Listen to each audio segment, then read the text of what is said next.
Ladies and gentlemen, good morning. When news about the student awardees first came out last week, I received a Facebook message from one of my closest taga-colu friends, Weweng, who is a graduating grade 12 student from the Moloc Valley National High School in Malita. The taga-colu are an indigenous people who reside in the hinterlands of Malita, Davao Occidental. And I lived with them for 2 months when I did my anthropological fieldwork for my thesis. Anyway, Weweng congratulated me and said, "Super maka-inspire kayo kate. Unta pohon, maparehas ko nimo. Bahalag di ma-valedictorian. Basta mapareha lang ko nimo makahuman." Out of all the well wishes that I received, replying to Weweng's message was the most difficult. I eventually settled with telling her, "Nothing is impossible, Weng. Paningkamot lang ug focus lang yun sa imong gusto maabot. Naara ko diri nagasuporta sa imo." It was difficult because I suspected that there was something untrue about what I said. I caught myself reflecting on the advice I reluctantly gave her, and I realized I had said something problematic.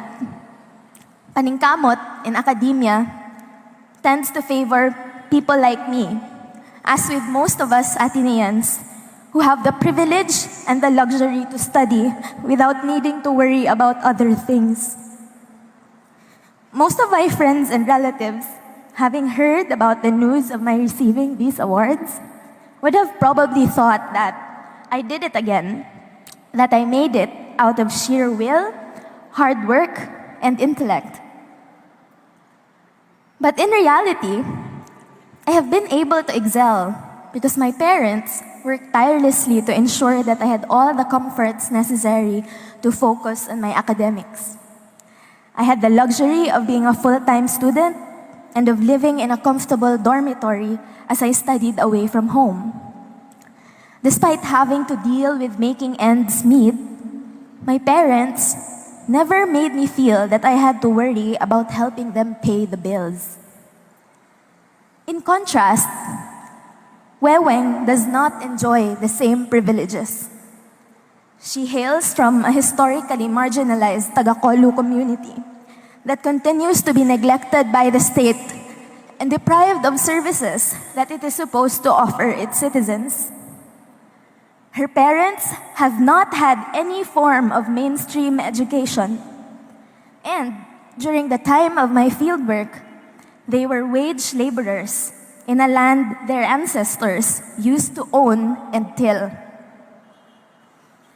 I fondly remember strolling through Sitio Matamis with Weweng and the other taga-colu girls. In a remote community with poor infrastructure and intermittent access even to electricity. Our main pastime, aside from browsing the internet thanks to Access Mindanao, was either river watching or visiting our neighbors. Weweng would then take her leave earlier than most of us because she needed to cook dinner for her parents and siblings. Sometimes, she would also help her parents labor in the cornfields. Imagine her now attending to all these responsibilities while being a senior high school student and a Gagmayng Kristohanong Katilimban or GKK catechist at the Malita Taga-colu Mission. Despite our different contexts, Weweng and I are, in many ways, similar. We were both born and raised with all the expectations that come with being the eldest daughter of the family. We are both active in our academics and extracurriculars. And admittedly, we both share the same ambition and eagerness to go places someday. There is comfort in discovering our similarities, and yet, something bothers me. I know that, similar as we are, we live very different lives and may end up with contrasting futures.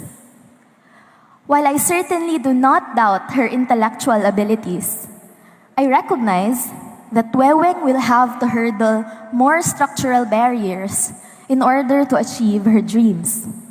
Surely, more than what we, as Ateneo graduates, would have to overcome. This could be what she was alluding to when she told me, "Bahalag di ma-valedictorian, basta mapareha lang ko nimo makahuman." In the Taga-Colu community where I did fieldwork, just finishing high school was already a huge feat. After high school, many girls of Weweng's age feel resigned to their fate, succumbing to their disadvantage, giving up on their professional ambitions, and choosing instead a domestic life as wives or mothers. Living among the Taga-Colu helped me understand why such choices can make sense within their communities. But for people like Weweng, who aspire to go to college, earning a degree, let alone graduating with distinction in a prestigious university, is, as the Taga-Colu would say, malug kapatan, which roughly means mahirap abutin. So what is my point here? One of my most important takeaways as a student of anthropology is reflecting on one's positionality, the social, economic, and cultural factors that influence how we view the world and how we are viewed by others constitute our positionality. In other words, the way we interact with others, the opportunities that arise, and the challenges we face are all greatly conditioned by our backgrounds.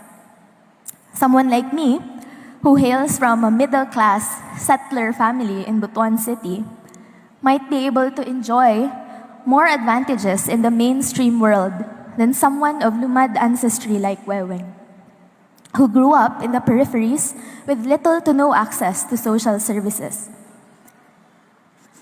This realization is what made me uncomfortable with advising Weweng about success as simply a matter of pagpaningkamot.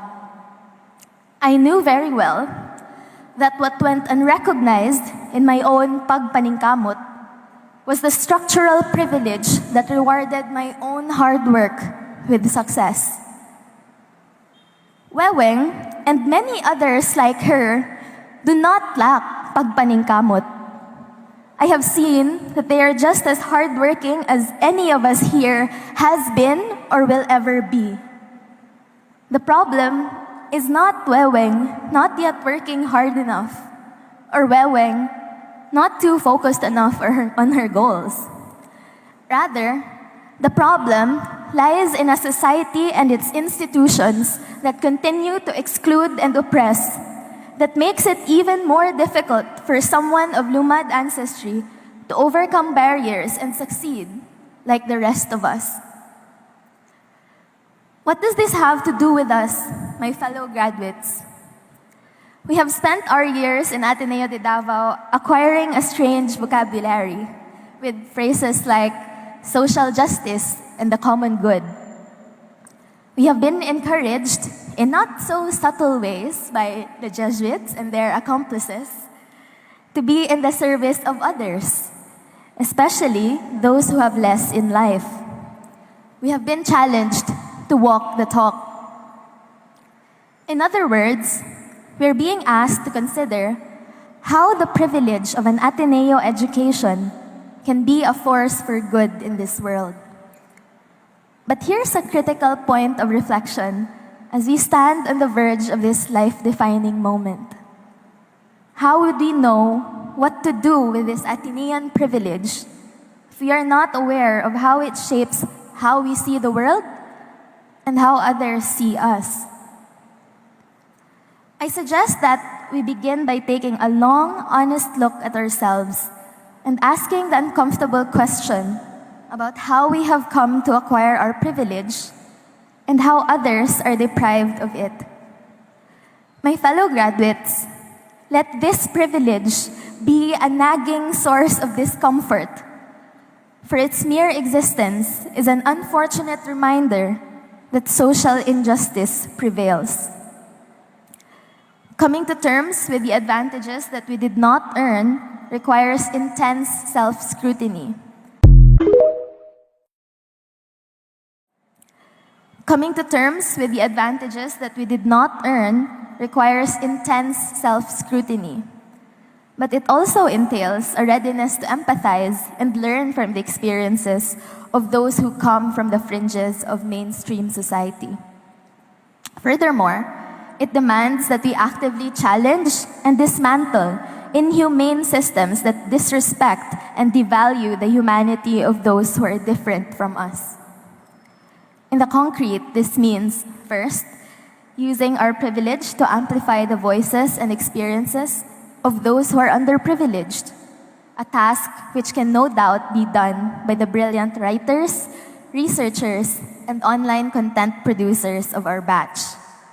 Second, supporting policies and initiatives that promote equity, an aspect our social scientists can look into. And lastly, creating and recreating scientific and business innovations that are inclusive, culturally sensitive, and grounded in lived realities, a challenge which I leave to my fellow graduates in the fields of business, science, and engineering. We can do so much with the privilege we hold. But let's discard the idea that we simply must translate our privilege into action. To turn this privilege for the benefit of the oppressed, we have to be disturbed by the fact that it exists in our society. It should become so unsettling that we will move towards promoting solutions that are bottom-up and not top-down. It should become so discomfiting that we will place those at the margins at the center of our efforts, instead of using them as a means to achieve our own ends. It should become so upsetting that we will strive for interventions that are grounded in lived realities and not imagined ones. I told Weweng that I would always be there to support her in achieving her dreams. It's a big promise, I know, but perhaps I said it out of guilt. Here I am, reaping all these accolades from my anthropological work, while Weweng's life and many of my taga-colu friends remain unchanged. It seems clear to me that there is much work to be done in order to systematically eradicate this inequality. My fellow graduates, that begins with reflecting upon and being disturbed by the privilege we possess. Only by living with this discomfort can we genuinely and humanely work towards a world where everyone could flourish. Mao kini ang dapat nato nga paningkamutan. Thank you and congratulations everyone.